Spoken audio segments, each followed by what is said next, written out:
I almost chipped my finger off. Today's guest is someone who's turning one of the oldest trades in the world into something fresh, creative, and genuinely inspiring. Nic Ivey, better known as Official Ivey, is a stonemason based in Canberra who walked away from a desk job, picked up a chisel, and built a new life from the ground up, literally. He's not just laying stone, he's building a brand, creating viral content, and showing what real craftsmanship looks like. That's a tongue twister.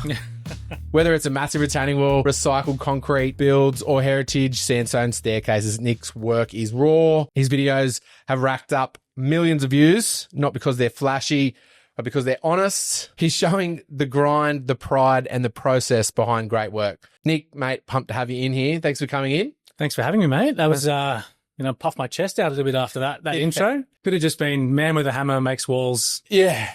Accidentally viral.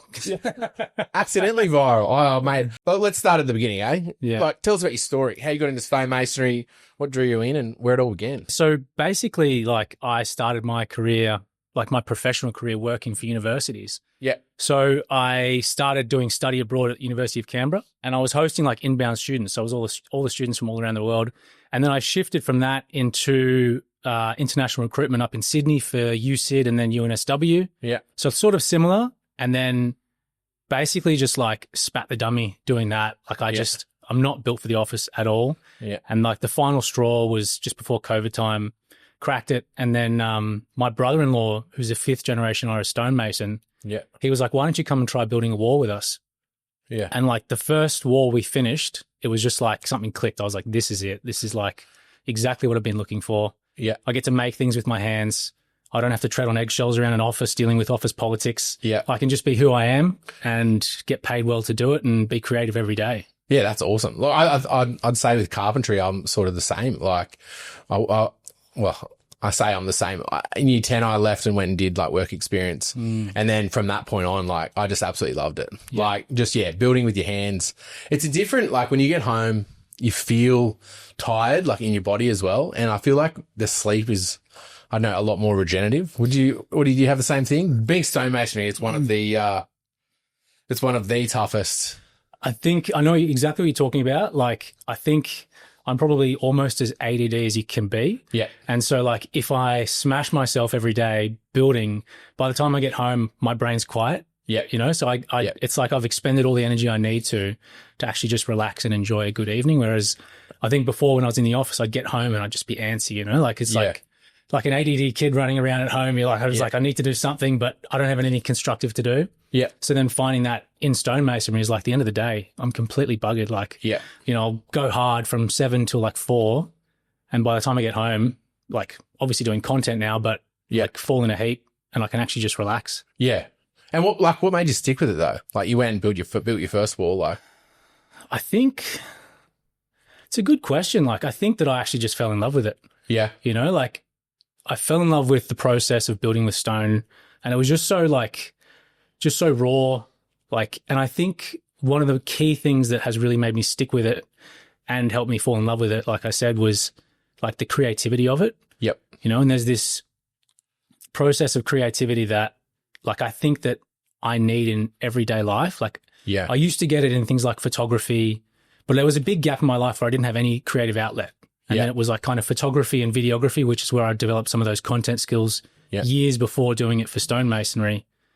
And then when I found it in stonemasonry, I was like, this is something that I can it's really hard to kind of articulate, but there was something there that was just drawing me in every time. It was what can I do next? How can I do this a little bit better? How can I modify this? So there's that sense of creative freedom, I think, with stonemasonry. I've seen your work and it's amazing, by the way. Appreciate it. And what I'll say is, when I first saw you on site when working together recently, I noticed that you seem to be in a flow state.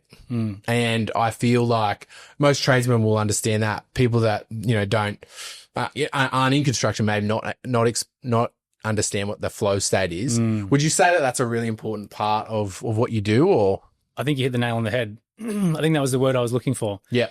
Obviously there's days that suck, but I would say a good portion of the time, 70, 80% of the time, when I'm building, like everything else is quiet. Yep. Yeah. You know, and I'm just like, okay, where is this going to go? Like it just completely occupies me like 100%. Yep. You know, and it's 80% of the time, like 20% of the time, not so fun. But yeah, like just completely focused most of the time in there. And I would say like when you're in that zone, it's really hard for anything else to distract you. And like you feel like so like it's almost like a superhuman feeling. But when you're not in that zone, like it's like the rocks aren't going together or the studs aren't nailing or the, you know, the decking boards aren't lining up. And that's a frustrating feeling. Like, yeah, I think like it is super frustrating. And I think those are the moments like where at least now, like working for myself, those are the moments like if I'm like, this is not working, I'll notice maybe the last few stones I've put in have been pretty shit. Yeah. And I'm like, it's actually just time for a break. Yeah. You know, like that's kind of that trigger where it's like, I need a Mars bar. Yeah, Mars bar. I need like an energy drink. I need something. Like I need 10 minutes to just sit down. Like, because that's kind of that trigger point where you're like, I could keep going, but I'll regret like, you know, the last hour of work and I'll just look at it. And if I don't fix it or change it, like I'm going to be lying in bed being like, fuck that up. And like once it's in stone, man, it's staying there for a while, you know, like it's not moving. So yeah, absolutely. You know, like those little things like will just bug you.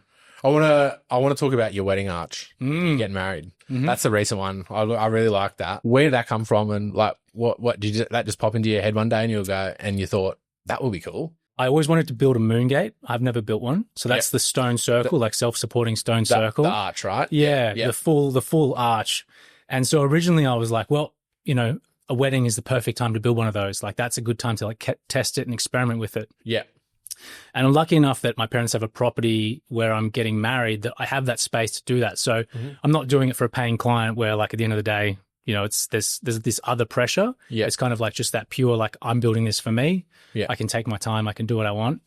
And then, so originally it was a moon gate. And then I think just like running my own business, I'm a father now. Yeah. Like my parents' property is not nearby. It's like down the coast. Yeah. So I don't have like all this time to then go and spend like, let's say like a couple of weeks down there building this big extravagant arch. Yeah.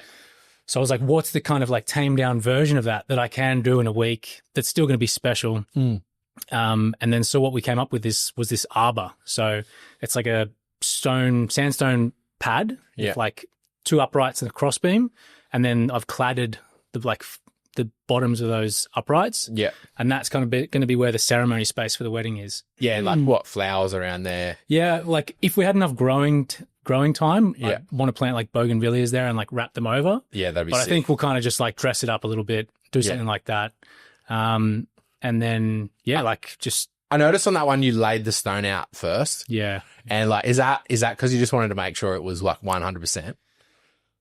Like, because I've seen other stonemasons, they do that in like, say, a feature wall or something like that, but generally not all the time because you don't have the time, obviously. No. It was, I only had a couple of ton of stone down there and I didn't have access to any more. Yeah. So what I did is I had to like use the saw and cut up heaps of like thinner blades of stone. Yeah. And I was like, how much do I actually have? Like I've got this 3x2 foundation that I want to cover. Yeah. And I like laid it all out. Like I spray painted the grass, like laid out the stone. And I was like, yep, I've got 3.2 or 3x2. I'm sweet. And then I started paving and I got to like 3 by like 1.5 and it just turned to shit. Fuck, I'm going to have to rein this in a little bit. Yeah. So I'm releasing a full length YouTube video in the next sort of week or so. Detailing that whole build, which is like the first proper one I've done. Yep. And it's kind of the whole process of me slowly breaking down and losing my mind while I'm like working in the rain and like under the pump. I'm like, I've got 36 hours to finish this before I have to be back in Canberra. I was watching the updates along and you were talking about the rain coming up and I was like, oh yeah, been there before. Yeah. I've been going through all the footage, like just gigabytes and gigabytes of footage. And I like stumble across like this like little, you know, snippet and it just captures like the authentic like moment of me being like, what the fuck am I doing, man? Like, but it turned out good. Like the result was awesome. And then, I've got like a really cool spot now to get married, which is sweet. So that's awesome. And you mentioned you got a little one. Yeah. Fantastic. Recent? 5 months old now, first one. Oh, awesome. So boy, girl? Boy. Fantastic. Boy, yeah. I think another stonemason? We'll see. You'll see. He's built like one. He's a little unit. But I think it's pretty cool. Like, I think the universe gives you like the toughest challenge it can, you know? I think absolutely a son for me would be the will be the challenge. Yeah, I've got two of them. Yeah, look, I like the quote by Marcus Aurelius, and it is, let me look it up. It's on my, it's basically like hold up, here it is. Everything happens as it should, and if you observe close enough, you will see this to be true. And essentially, like, I think that everything happens for a reason, and you know, having a son or having a daughter, you know, they each can be tricky, but like in life, you know, like I think you having that blow up at work and moving into stonemasonry, and now probably you've got the best mental clarity you've ever had. You're really enjoying what you're doing, and you know, you've got a new thing that you're sort of having a crack at and doing really well at. Yeah, thank you. I think you're absolutely, like, I agree with you 100%. Like, there's those little inflection points in your life, you know, and it's like, have you seen that movie Sliding Doors?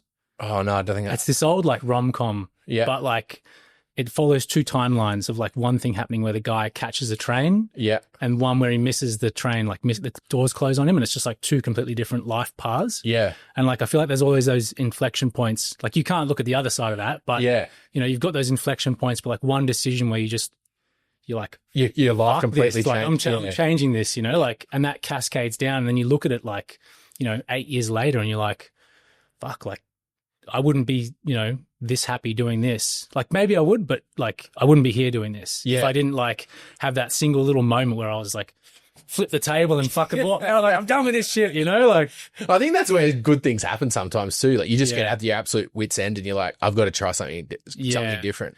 I think a big part of that, which I've like learned a lot more since leaving the office, is like trusting your intuition. And that's like I think I trained myself out of it as a young man. I was like, I can't trust my intuition, because a young man's intuition is not necessarily a good thing to follow. Correct. But as you get older and like a bit more mature and make better decisions, like your intuition, I think, can tell you a lot. Yeah, and definitely. Like, there's something there, like there's, you know, like you get that little moment of inspiration, and it's really fleeting, and you're like, I need to act on this and do something with it, you know, and that's whether it's like changing the direction of your life, or like, you know, that moment of inspiration for me was a couple of years ago, and I was like, I'm going to film me making this set of stairs and upload it, you know, and then away you go. And then it's cascaded into this moment, you know, like all these years later. You got millions of views, and people love what you're doing. You've got one of the best voices on social media. Mate, why stone? Like, and what stone do you like? Like, let's talk about stone specifically. It's complex Tetris. You could call it. But yeah, why stone, and like, what are some big projects you've done and some smaller projects you've done, and why stone's so special for you? Why stone, I think, is it's a hard one, because it's like the first thing that I did in the trades was stone. You know, I've done like lots of handyman stuff, you know, at different times, and labouring when I was younger, but the first thing that I really took up was stone. So I haven't really looked at anything else. And I think because I found that love with it first, like I haven't looked elsewhere, you know? There's been options obviously to like, you know, grow in different areas and do things that aren't stone, but every time I kind of stray a little bit out, I realize that's not the direction I want to be in. Just because it loses that creative touch. Like you've got to, what I see with stonemasonry, which I think is really awesome, is you just got a pile, like you get a pile of raw stone delivered to you at the start of a job. And there's just like, usually nothing there, maybe a few cutbacks for you to go, and then you've just got to create it. You're just looking at this pile of rubble. Like, where do you start?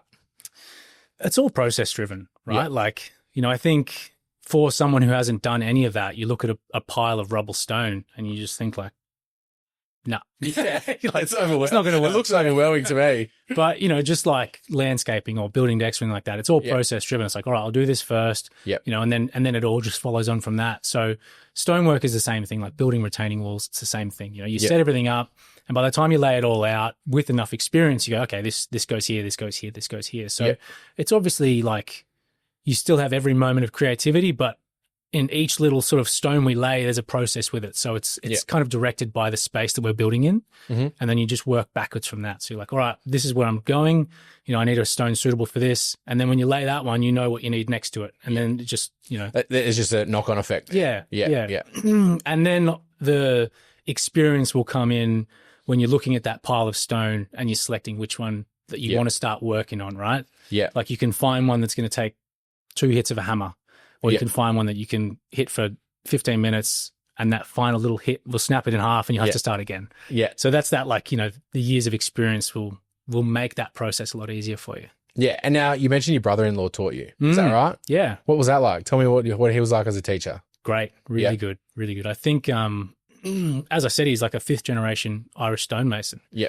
And he's a nutbag, like the best kind of nutbag, you know, like the big truck. Yeah. Big truck, like just a few tats. Lots of tats. Yeah. But like, I think one of the best things that he taught me in that space was the work ethic. Yep.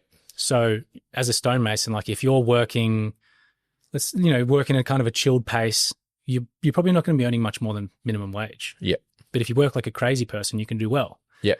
And so working with him and training with him, I learned his processes for how he achieves a lot in a good space of time. Yeah. So it's like, how can you build this wall to a really good quality, but how can you get it done like as fast as possible without sacrificing the quality, you know? And that's where all that process comes into it. You're like, how do you set this whole job up so that you just work top down or whatever it is, like, you know, which way do you set it all up? Yeah. So that, you know, you can get through it and build, 100 meters in 2 or 3 weeks. Yep. You know? Well, I feel like that's the essence of being a tradesman, you know? Like, yeah, I mean, anyone can be a tradesman, but the really good tradesmen, number one, they know how to teach what their craft, I think. And I think number 2 is they know how to do it fast. Yeah. And I think I said before, like, fast teaches speed. It doesn't make sense. But what I mean by that is by doing something quickly, you learn really fast how to do it. And I think that when you've got someone that's really good at teaching you and I think that process, you know, behind everything, like every little thing to the how you mix your mud, to where you place your first stone, to setting up your profiles, I think you'd obviously have on lock, you know, and that would be almost automatic for you two. And then it's just, you know, which stone goes where, like you were mentioning, and knowing how to hit each different stone and where to hit it, essentially. Well, I think, like, you know, you said I've got it on lock, definitely not at this point, you know, like I feel like I've got a really good degree of expertise now, but the exciting thing about stonemasonry is like there's so many extra small degrees of detail and level that you can, improve upon. Yep. So like I'll have like certain size jobs and that kind of thing just like nailed. I'm like, this is how I've done this a million times before. Yep. Easy peasy, you know, knock it out, no problem. It out. Yeah. And then like when I get to the larger scale jobs, you know, I'll pair up with my brother-in-law, Michael. Yeah. And he's got so much more experience than me on those larger jobs. Yeah. So like, you know, we'll approach something and I'll go, how the hell are we going to figure this out? And he's just got years and years of those large jobs. He's like, this, you know, like the decision-making process for him is automatic. Whereas on that scale for me, it's still a lot more thought-driven. So, you know, that's just that level of experience, right? Yeah. Well, 5th generation. I mean, he would have been hitting rock since he was. I think he started when he was 7. 6 or 7, yeah. So he got his first trowel when he was 7 or 6. Really? Yeah. Yeah, that's insane. Yeah. And he still loves it? Loves it, yeah. Yeah. Yeah. Definitely passionate. The good things about stone, working with stone. Where do you want to start? Let's start with the bad things. The bad things, good things, bad things. The cons is it just ruins your body. Yeah. Like, let's not beat around the bush, you know, it fucks you up. Yeah. It's a tough trade. Some of those rocks are, you know, a ton. Yeah. Like it takes its toll, but I think like what it takes, it gives as well. So yeah, right. You know, like it ages you like crazy. Yeah. Because you're out in the sun all day. So you can like, you know, sunscreen and everything, but you're still copping it. Yeah. But then like what I mean by like what it takes, it gives, like, you know, it hardens you up. Yep. Builds resilience. Oh, like crazy. Like I've just noticed my own personal growth from like that space in the office, you know, looking back then, it was like I was so soft, you know, like I was like just like a lack of resilience, so soft. Yeah. And then in the time that I've like come into this trade world and then build with stone, it's been a journey. Like it hasn't been easy. You know, there's a lot of character building days in there. Absolutely. And then like in that process, you're like, okay, now I feel like a lot more of a man, you know, like, yeah, absolutely. Like I feel like I can deal with a lot in life now. Like it's not, it's not pushing me around as much as it used to. I just did 100 lineal meters in 2 weeks. I can do whatever you've got. It's like that. If I can crack stone and, you know, move a mountain, I can, you know, the world is my oyster, basically. Absolutely. First, what's your favorite stone to work with? Well, in Canberra, we really only use wee jasper. Yeah. Well, like wee jasper, nimidabel, which is another bluestone, or sandstone. Mm-hmm. I love them both. I think I really like working with the square cut sandstone, just because it's like the effort you put in for the finish you can get is like really, in your favor. Yeah. Whereas I think with something like wee jasper, the effort you put in, like you've got to really put a lot of effort in. Yeah. But then the outcome can be ridiculously good. Yeah, you're talking, that's like what's it, no mortar? What's it called? Yeah, the dry stack. Dry stack facade, sort of like Irish style, wee jasper. That's all the rage, I find. Yeah, like it looks incredible, but like you're going to, shorten your life by a couple of years building it. What's a tough stone to work with? Nimidabel. Yeah. It just chips off really easily. It just is a kind of a stone. Fair enough. We can bleep that out if you want. Yeah. That's the real truth. And what's a stone you'd like to work with that you haven't worked with? Marble. Marble? Yeah. I would love to learn like stone carving at some point. Oh, yeah. And I think like through content, I can basically go in any direction I want at a certain point. Yeah. You kind of make moves, Well, there's that guy, I think he's Italian maybe, that he's at the quarry and he's... Charlie G? I think that might, I think he's a young pommy guy. Is he? Yeah. Yeah. Great, like so skilled though. Really skilled, yeah. Is that the kind of thing you're talking about? Yeah, like stone carving. Yeah. Like I think, like my fiance and I went around Italy last year. Yeah. And we were on like a tour bus. Lots of stone around there. Lots of stone. We were north of Florence, heading to like these little towns to have a look at. And we just looked out the window and like there's just these like peaks and they're all white. And like you could just see these quarry marks all over them. Yeah. And then the tour guide was like, oh, over on your right is the, Carrera, the town of Carrera, which is where all the Italian marble comes from. Yeah. I'm like, what is that? That's sick. Like, and then I just jumped on my phone straight away, booked a tour for the next day. Yep. And then we went and did a tour around like the marble quarries in Carrera. And it's just these jagged peaks and like it's just a whole mountain range made out of marble. That's insane. And we were like driving around like, this is nuts. Yeah. Like, it's just snow white. Like, it's just like if they cut in, it's just white. Like the stone is just white. Yeah. And I think from that point on, I was like, I got to like get my hands on some of this, but have a crack. Time at the moment is of the essence. So. It is. When I was over there, I was looking at like, it's almost like stone is like null and void. I'm like, that bench top in Australia would be $20,000 and it's like in a toilet. Yeah.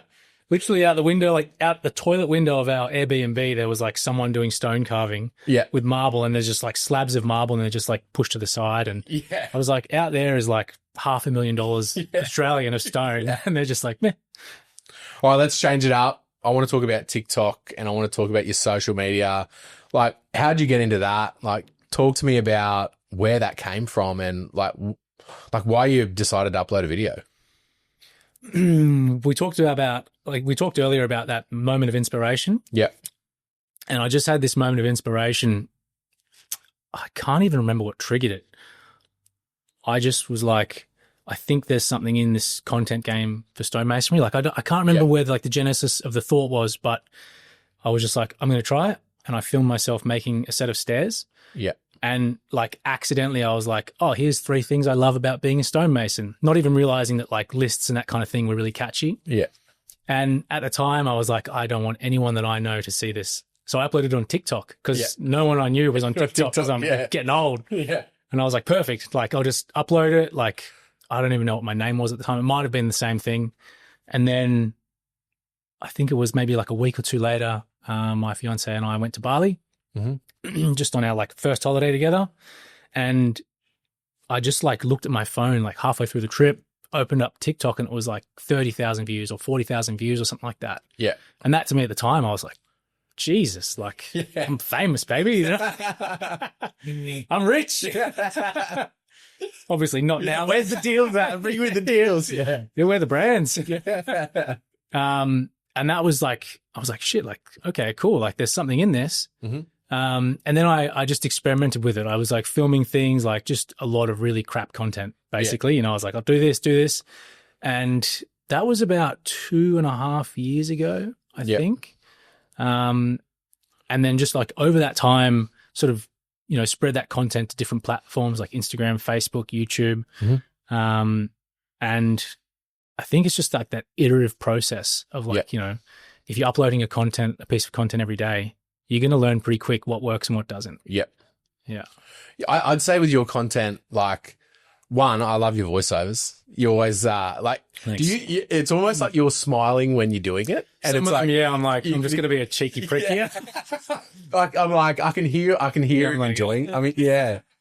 And yeah, it's really engaging and like on the ones where like there's not a lot of talking and you're just in the zone going for it. Like I'd say it's almost meditative. Like you're just like zonking out, looking at your phone. Yeah. Here's Nic building a 6-stone wall. Yeah. Thanks, man. Yeah, I think like I've experimented a lot with different styles and have drawn inspiration from different points. Yeah. We talked about that young pommy stonemason like Charlie Gee or Charlie G or whatever his name is.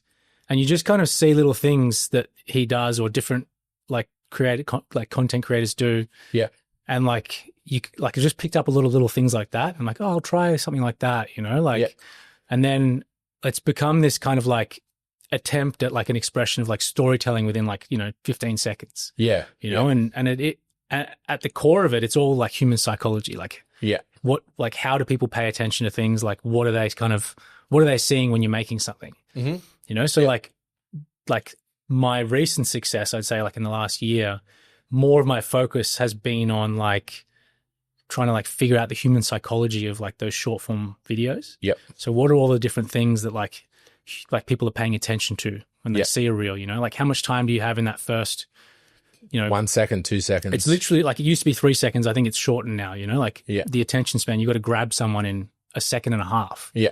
And so they've got to see like what you're doing and then they've got to kind of have an idea of what you're doing with it. Yeah. And you've got to like communicate that to someone in a second and a half. Yeah. So like in that second and a half, it just has to be so perfect, and like capture their attention.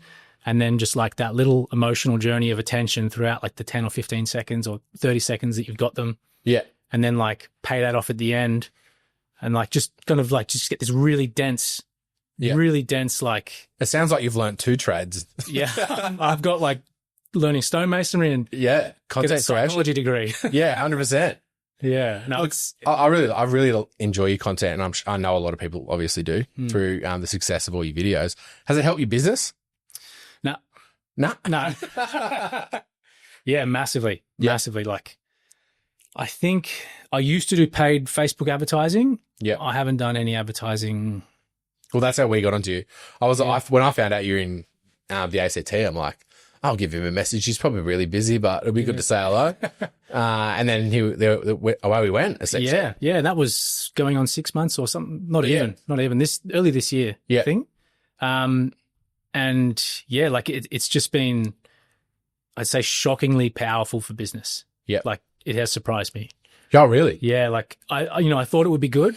Yeah. And just how much it's allowed me to leverage like, that like free, not just like there's time involved, but like not paid advertising, just the organic content. Yeah.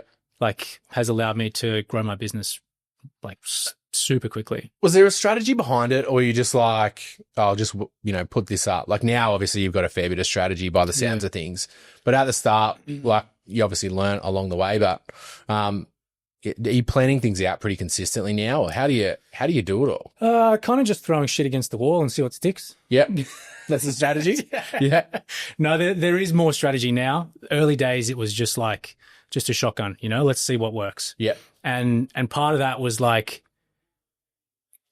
trying to do as much as I could. A lot of it not good. Yeah. But like trying to figure out all those little points of data that I could take away from it. Yeah. And improve upon each time. And the good part of that was like I sped up that iterative process of learning. Yeah. The hard part was like getting used to like getting the criticism when you put up shit work or you put up shit videos or something like that, Yeah. Well, talk to me about a criticism. Do you get much? Yeah, quite a bit. Really? I'd say like 70% negative. So, I mean, like, still watching.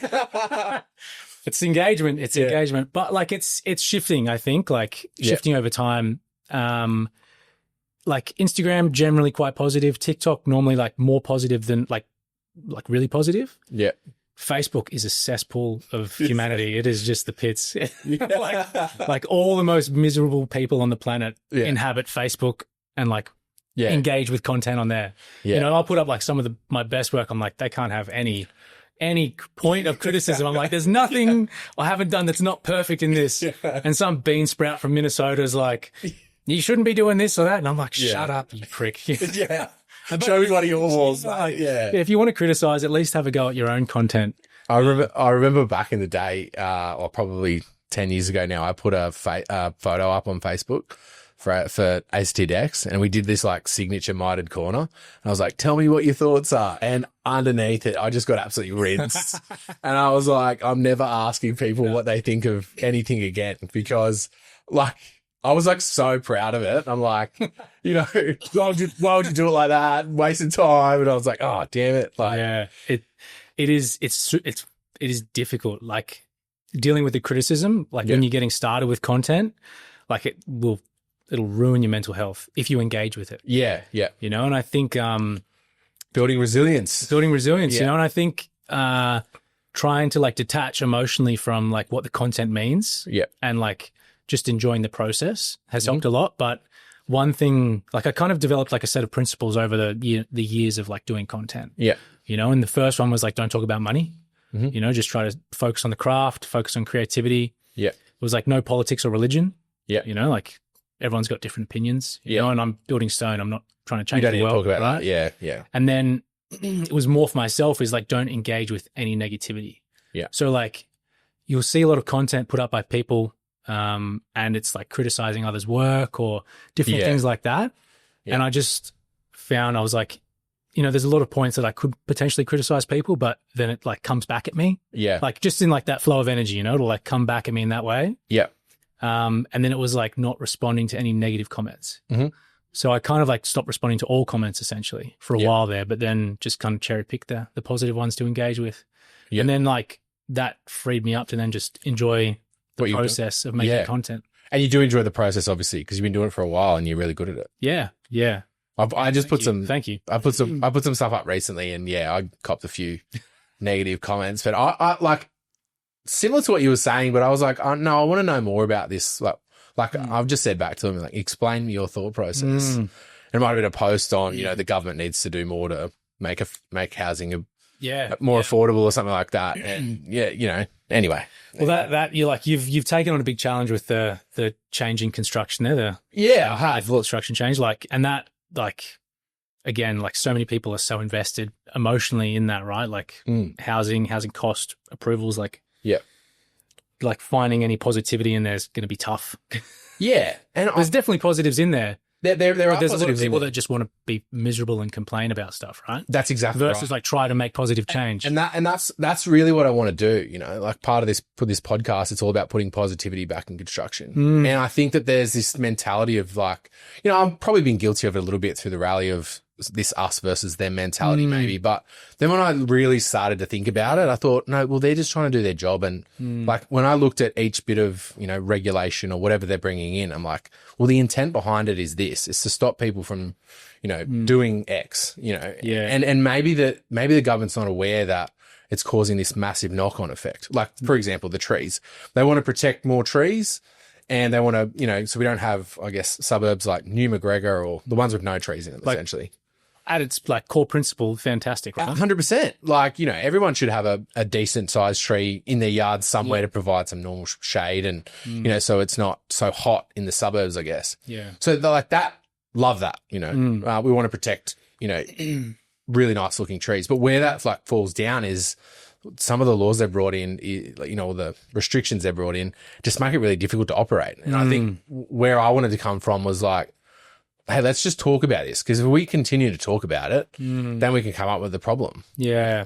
Whereas I think what you've described there is like you've got a bureaucrat making a broad stroke change to prevent something. Yeah. But then, as you said, like there's those flow-on effects that like cascade down into like, you know, massively increased costs for people, and people just throw their hands in the air. They're like, it's not worth it, or they get angry and just, you know, get frustrated at it. And, you know, we get clients that get really frustrated with it and they get annoyed with us. And well, you're their point of contact, right? So that's who they can call. And that's it. And like, and I guess, you know, we want to do the best by our clients, like I'm sure you do. And I just thought, look, why can't I just get everyone together and then we just all talk about this, because everyone was talking about approvals and how they're slowing things down and making things more difficult, making things more expensive. So, have you had much success with it? I have, yeah. I haven't been following it closely. I'm just curious, you know. So my head up my ass. The committee. So we got enough signatures. So we had to get 500 signatures, basically, so they could have a committee to look into the issues that we raised. That committee is supposed to happen, I think, this month or next month. It's within 3 months of the application being accepted. So that's cool. I went and met with Chris Steele in his office a few weeks ago and had a chat with him about it. Chatted with a couple of different people about it. I think it's an issue you need to sort of keep on to. But Chris Steele essentially said, look, thanks for bringing it to our attention. You know, we want to make things easier, and I'm really open to listening to what you've got to say. And we put construction at the top of the priority list to try and get it under control, because, you know, they've got 30,000 homes to build. So all positive out of it. Yeah. Well, I think, like you're on the money there, like, especially with something like government, right? Like it's just that consistency of the pressure to make that change happen, right? Like government works so slowly. They do. And as you know, which is one of the things you're trying to fix there. But you know, the process of change within the government again is like so slow as well, right? It is. But having that pressure, at least, you know, it sounds like you've got a lot of success. Yeah. I mean, they're receptive, which is the main thing, right? As long as you can have a conversation, I think you can work out a beneficial outcome. But like the government, to go on your point there, why they're slow, in talking with them, like they want to make decisions but not upset too many people. Every time they make a decision, obviously they upset someone. So and then you have the vocal minority that they're scared of. Yeah. So I mean, maybe that's where governments are flawed in that way, right? I think. Well, I think something needs to change, right? Like we've got all these pressures from the demand side of housing. Yeah. Like, you know, the demand side of the housing market. And then like so many things preventing the supply side from meeting that demand. Yeah. You know, and all the policies that each side of the government were proposing bringing in just going to apply pressure to the demand side and fix the supply side. So and I think you can fix any problem with communication. And that's why I wanted to bring it up, talk to people. I mean, the amount, like I sort of said this, but I sort of opened a can of worms because I didn't realize, I knew it was affecting a lot of people, but I didn't realize, like I got phone calls from clients, you know, they were telling me their story about waiting months and months and some of them years, and how that, like the financial impact it had on them, which was really just like frustrating to hear. Yeah. And it left me wondering, like, does the government know about this, you know? And in talking to Chris Steele, as I said, he was really receptive and they didn't know about some of them. So, and I think, you know, you can complain all you want, but until you actually do something about it, and I didn't want to sit on the sidelines and just complain and be frustrated. I was like, look, let's just get into it. What do I got to do to sort this out? I just want to get back into construction and get on with it. And here we are, essentially. Yeah. Mate, let's change tack. How do we inspire young guys and girls to get into trades? What's your take on that? Because we need more people going to trades. Like there's a big demand for what we're doing. Yeah. Have you got any cool ideas? I think like obviously, we do have a massive undersupply of people in the trades and then also getting into the trades, right? And I think we really need to be talking, like communicating with what young people actually want out of a job, right? Like, and I think like content can be a really good like communicator of that. Definitely. Just as like my own personal example, I think like building and like working in the trades, but then doing content as well kind of opens up the door to like unlimited possibility. Different avenue, And I think like what a lot of younger people are seeing with the world is they want like an open book of opportunities. Yeah. You know, they want to like, have a really stable income and a good job and something they enjoy, but they also want the potential of a little bit more, you know, something else going on there. And I think potentially through like, you know, seeing what can be done with content might be a good thing there for young people to see. Definitely. But I think just trying to understand what like the younger generation actually wants, you know, like I definitely, you know, I probably don't have a great grasp on it myself, but you know, I think showing like potentially what, you know, my generation, your generation enjoys about the trades could be a good start there. Yeah, definitely. Well, I mean, look, I've said it 100 times now, but I watch your content and it made me want to pick up a hammer and have a go. And I feel like you're exactly right. The more we can show off what we're doing and I guess the joy of it, the more beneficial that we can, well, the more beneficial, the more people are going to attract into the trade. Yeah. What would you say to someone that's thinking about going to stonemasonry? What would I say to them? Definitely do it.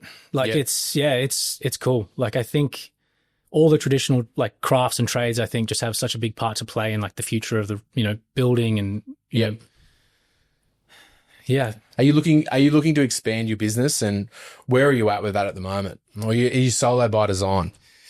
Solo by design, I would say, yeah, like I am. Like I think that I have thought about different avenues and like scaling my business or expanding in different directions. Yeah. Potentially looking at something like what you've done of like, moving, like growing a few crews. Yeah.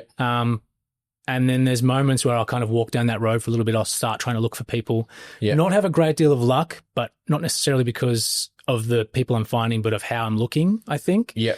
But at the end of the day, I think that every time I drift from the nitty gritty of building with stone into more of the management side of things or anything like that, I kind of lose touch a little bit. I think what I've realized in that process is that the job satisfaction for me comes from building. Yeah. So I think what I would like to do in business is stay small, maybe like, hire one more guy and then expand in the content space. Yeah. So I think that's really where, I can expand my business quite dramatically without having to take on a huge amount of like, debt or anything like that. I can keep it within my own sort of like management skills. Yeah. I always have that thought as well. Like in terms of like, I've got all these people that I work with now, and I built these different businesses up to where they're at. And I wonder, like we were talking about that inflection point, Yeah. And it was sort of never really my intention to get to where I am right now. Yeah. Okay. I sort of wanted to do things better and better and better. Yeah. And I think I read something in a book and it was like, you can only work 40 hours a week. And if you hire someone else, you can work 80. Yeah. And I was like, well, I can get more work done then. Yeah. What I didn't take into account was the extra stress. And when you hire people, you take on all their problems as well. And it's a really, really tricky thing to do. You mentioned earlier as well about, trusting your gut. And I would say if you're looking to hire someone, you have to trust your gut. I've made a lot of mistakes in the past where I've hired someone and been like, yeah, they'll be right. They'll be right. Yeah, you kind of like just gloss over that feeling. Yeah, gloss over it. Just put it to the side. You're like, it's not, it'd be fine. Yeah, it'd be fine. We'll work it out. I'll give them a chance. I put myself in their shoes a lot and think, how would I feel if I was in there? I would want to. Yeah. But then also like if you're hiring, right, you can't be like ruthless, you got to like, I think, if you're hiring to replace yourself, that's like exactly right. It's like you need 3 people, right? Especially if you're the business owner and operator, like, you're not going to find someone to do everything that you're doing to the degree, right? Absolutely. And you got to be happy with the next person coming in doing things at 60% of how you would do them. Yeah. And I did find that really challenging initially. Now I'm more comfortable with it. But that gut feeling with hiring is really important. But what I will say though is, and going back on what you were saying is these young guys coming into the trade, like a lot of businesses need to think about, what you were saying, like what these younger guys want. And I feel like what they want is understanding, but where that's a double-edged sword. Yeah. Because there's a fine line there. Yeah. Like they want to be understood. Definitely they want that. But at the end of the day, like from the business side, you still have to get a job done, and it's, and like trying to get people involved and enjoying the process is so important. But then there's also that side from like, your operator side where you're like, you still need to work your ass off and get this job done. And that's not appealing to a lot of young people at the moment. Yeah, that's exactly right. And maybe there's that disconnect between like the hard work and then the outcome of satisfaction. Maybe that kind of link is broken to some degree. I'm not sure how to fix that or like, how to like make that connection for people. Yeah. I think people have to want that satisfaction of hard work. They do, but some of them don't. Yeah. No, you're all right. Like, I'm not sure how to, like, I think I just realized that then. I was like, okay, they've got this, like, they don't want to work hard, but they do want the satisfaction of making something or being a part of something. Yeah. But then, as an employer or a mentor, it's like our responsibility to show them that this hard work matches that feeling. So maybe it's then being more transparent with them and showing them more of the back end of the business and what they do. Yeah. Because I don't think like the younger generation is dumb in any way. I think they're brilliant. Like they've got a ridiculous amount of potential. Yeah. They're so switched on. I agree. But I think it's just like harnessing that, that new skill set that the younger generation has. Definitely. And directing it to, what is an actual employable job at this stage, like, and that'll change, like I think all those opportunities like open up as time goes on, right? Like, content creator never used to be a job. Yeah. Now if you can live stream yourself drawing on a pen pad and you can make a livable income, like you can basically make a job out of anything these days through content. Yeah. But it's not like, you still have to get that foundation first, I think. And yeah, telling a story, I think, in everything you're doing is important. We tell the story of ACT Decks or the story of ACT Landscape Construction, and people get invested in that. And I think that you have to start there with your employees or the people you work with. And when they can see the vision of where you want to go, and maybe, they get on board and then they get excited. Yeah. Maybe that's why I've had guys work for me for a long period of time. Yeah, well, I mean, you're the expert in this field, right? Like I've only got one employee, and like I'm sort of talking these like these ideas, but you've got the you've worked in different businesses before, and but not employed them like people personally beyond like just a really small team. So I think that it's definitely a different type of challenge. Yeah, you were saying how whenever you drift away from the actual building is when you find it difficult. I definitely had that feeling coming into the office. Yeah. I'd go home after the day, like when I first came into the office, I'd go home and I'd just be like, my body would be like not tired. Yeah. And but my mind would be going like 1,000 miles an hour. So just amped up. Just amped up. Yeah. And I found that unsettling at the start. And then I had like what I had to sort of train myself to do was like, I used to write down everything I did throughout the day and then look back at that, because in construction, you look back at a stone wall you've done or a deck I've built or, so you get that instant, that's what I did. So you're describing that sort of link between what you've done and then you're like, okay, I can feel satisfied about that. Yeah. Yeah. Because there's definitely something like one of the biggest changes for me going from office to job site was especially a larger institution like universities, like they're just basically government. Yeah. You just have this really abstract connection with value. So like your input, like your work throughout the day, unless you're working on something specific, like the benefit for what you're doing is downstream so far that you'll never see it. Yeah. So you don't have that link between your input and your output. Yeah. And working in the trades, like especially like boots on the ground, your input, like your work, you can see it, every bit of it at the end of the day. Yeah. And so like when you've shifted now more into that management position, did you link like did you get that kind of excitement with like, how do I grow my business? Like, do you know what I mean? Like, did you shift that perspective? Is that what it did? Yeah, it did shift the perspective. And I was sort of looking at growth and what's the next thing to get to and the next thing to get to. And that sort of took a little bit of the fun out of it until I sort of had to have a think, hey, I started out with just me and an apprentice and now I'm here. Yeah. And, it was always like, if I get this next truck, if I get this next excavator, and then I had to sort of like step back from that and just think, no, I don't need anything. Like I'm happy with where I'm at, and like improve the processes that you're doing. Yeah. But getting that enjoyment through work is where I had to sort of, I guess, change my mindset. Like now I get enjoyment through seeing him like an apprentice come through and finish his trade. And I get enjoyment through like a client telling me at the end of the project how wrapped they are with the job. And, so it's different. It's definitely not the same. Yeah. But you do, I need to be active. So on the weekends, I pull the nail belt out and get into it all weekend. Yeah. And I feel good after that. You got to scratch that itch. That's it. Yeah. But like creating things, it's a different type of creation, like creating this podcast, Yeah. Well, look at this, like, early days now, but like the process of creation, is just like, it's awesome. I feel like that's like where my mind is like the best, Yeah. You mentioned about like having an active mind. Yeah. And just not being able to turn it off. Like there's often times I'm just like, I can't stop thinking about this. Like I am obsessed with it. Yeah. And, like you got to just get it on paper or something, And those little details on jobs, and you go home and you're like, I'm not going to be able to sleep until I work that out or get back there and sort it out. Yeah. All fun. That's why I love construction. There's so many different parts to it. Yeah.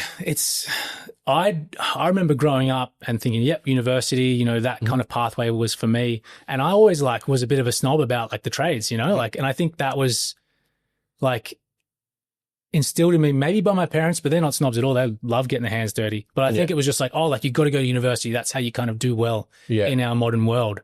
And then like shifting from like that professional setting into the trades, I was like, this is green pastures. This is this is the promised land, you know, and it's just that shift of like, you can get satisfaction, you can earn great money, you can like make things, you can be creative. And then especially like a lot of people talk about, you know, being entrepreneurial in the modern age. It's like the space, like the open pasture for entrepreneurial behavior and trades, I think has never been better. Definitely. You know, like you can walk in and, like, let's say, leverage content to do something. But there's just so much opportunity for people to do new things in trades that's not being done. Yeah, definitely. That's just like right there. It's just low-hanging fruit. Yeah. You know, and it takes someone getting in and really liking what they do to find that little thing that's like, oh, I've got this, you know, no one else in Canberra is doing this. I can like be the first person to do this, market it well. Yeah. And I've got myself, You're into it. Yeah. $1 million business. And the more you put in, the more you get out, I find. Yeah. You know, the moon gate. Yeah. Talk to me about, is that like the holy grail? Oh. Is that just like, is it complexity level 10? Or is it just like something you want to go, I've done one of them?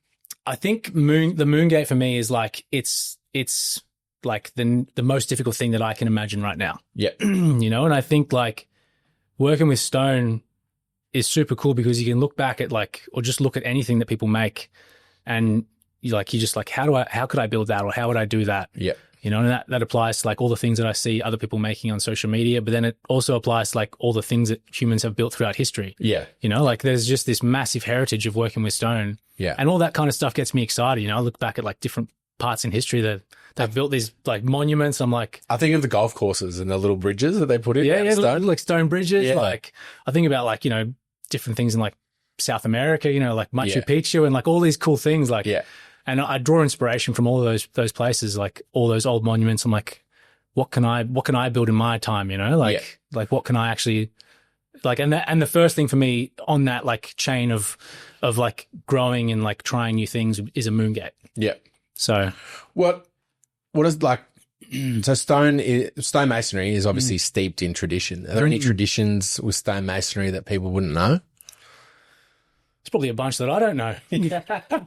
I'm a rookie. I'm a rookie in the game, you know? I didn't know you had to have a certain, like the carbide tipped hammer. Yeah. I wasn't aware of that. I just thought you just picked one out of Bunnings and away you went. No, so they're hectic. Then there's so many different types, like, but they're all more for like a harder stone. So, you know, I'll use a carbide tipped hammer for sandstone, even though you're not really supposed to, right? Like it blunts the carbide tip. And or you can just use a steel hammer for sandstone. Yeah. Whereas your wheat jasper, you've got to have that carbide tip. Yeah. You know, and that's like... It just needs that accuracy, does it? Just the cutting ability. Yeah. Like steel is just not going to cut it. Yeah. Is that the density of the carbide essentially just smashes into it? What's a good way to describe it? Like there's the Mohs scale of hardness. Yes. So like, you know, you've got obviously a lot of these stones, like sandstone's bugger all. It's like 2 or 3 or something. Mostly sand, a little bit stone. And then as you climb that scale, I think wheat jasper's like maybe a 5, something like that. It's a basalt. Yeah. And then obviously your granite is like 7, 8, that kind of thing. Yeah. And your carbide, tungsten carbide, I think is a 9. Yeah, right. Okay. So it's you've got that like ability to cut, but you've got the durability to keep hitting that same thing over and over. So it's that dense that like, you know, I've used one of my hammers for a couple of years now. I didn't realize it was blunt. It is. Yeah. But it's only deformed just like, you know, 3 mil in like 2 or 3 years of smashing it against stone. Every day. Yeah. And I think if you've got a steel hammer, like you've owned steel hammers before, you can see them deform at different rates fairly quickly, right? Yeah. And then if you've got that against a hard stone, it's just, you might get some decent cutting out of it. It's not going to be fun, and then it'll deform pretty quickly. So I think, you know, you're looking at something that's going to last for a couple of years at least. Yeah. What do you think of the dry stack stone that you buy from, you know, the freeform stone? You've got the Besser block wall there, and I've seen you do a couple of those. You mean like the cladding stone? The cladding stone, yeah. Fan, not fan? Not a fan. Not a fan? Don't tell my clients. Okay. No, I don't mind it. I don't enjoy the process of building it though. Okay. Yeah. I tend to try to stay away from it. Yeah. One of the reasons actually is that it doesn't make great content. Right. So I'm now like a lot of the things that I'm doing, I've got that little decision-making process in my brain of like, is this going to be good content? Yeah. Okay. You know, I've started framing that, like that's part of being a content creator is like framing that decision-making with, is this going to be good content? Yeah. And then so that cladding stone is not great content. Yeah. And it's in terms of like the satisfaction of building it, it just is not the same as building a real stone wall. Is that because it's not as complex? And in that, if you don't have any backing there, you don't have, different type of glue. I think it's just like, it just doesn't excite you. It doesn't excite me. It's not like building like a natural stone wall. You know, you've got like little blades, you're gluing them on. Yeah. You know, like it's not like a structural wall. It's just like a facade. Yeah, it's just the facade. And that combined with the fact that it's not good content is kind of like really draws me, like pushes me away from it. I'm like, I'll do one a year and it'll remind me why I don't like doing them. Like it's actually been like on clockwork. It's like the first week of January or like second week of January, I'm doing like a cladding job and I'm like, fuck this. All right. Well, we better wrap it up. Where can people find your work? Instagram, Facebook, TikTok. Official Ivey. Official Ivey. Yeah. We're going to release this on podcast. We're going to release this podcast on Spotify as well. Cool. That's new. Sweet. I wanted to bank up a heap of episodes and then release it on Spotify so that people can just go bang and go through all of them. Cool. Lastly, quick fire round. Craziest job you've taken on? Biggest job you've taken on? Biggest job. Two at the moment. One in Carwoola that's probably going to end up being about 500 square meters of dry stack wee jasper. Yeah. And then a similar one in Sutton, which is like, probably about 700 meters of sandstone. Wow. So, yeah. They're good. Tool you couldn't live without? My hammer. 100%, yeah. Yeah. Goes to bed with me. Worst injury so far? I almost chipped my finger off. Luckily I didn't. No, I was close. Like I've actually been really lucky. Yeah. Generally pretty cautious. I think like my physical, well-being is my income. So I've got to be pretty smart. Yeah, nice. And dream job you haven't done yet? Moongate. Yeah. Nic, what's a Moongate? All right. Thanks so much, mate. Really enjoyed having you on. Yeah, thanks for having me. Yeah. Bye. Awesome. Loved it.